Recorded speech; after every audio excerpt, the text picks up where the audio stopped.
College থেকে ফেরার পথে বোন মেসেজ করলো, দিদি খুব খিদে পেয়ে গেছে, স্পেশাল কিছু তৈরি কর না। যেই কথা সেই কাজ, বানিয়ে ফেললাম দারুণ স্বাদের সন্ধ্যের জলখাবার। প্রথমে ময়দা, তাতে কালো জিরে আর সামান্য পরিমাণ লবণ আর জল দিয়ে মাখিয়ে নিলাম।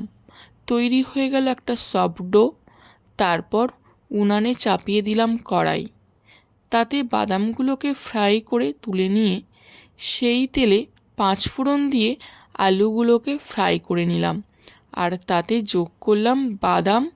তৈরি হয়ে গেল সিঙাড়ার পুর। এরপর লেচি কেটে আলুর পুর ভিতরে দিয়ে মুখ আটকে গরম তেলে সেঁকে নিলেই তৈরি হয়ে যাবে গরমাগরম সিঙাড়া।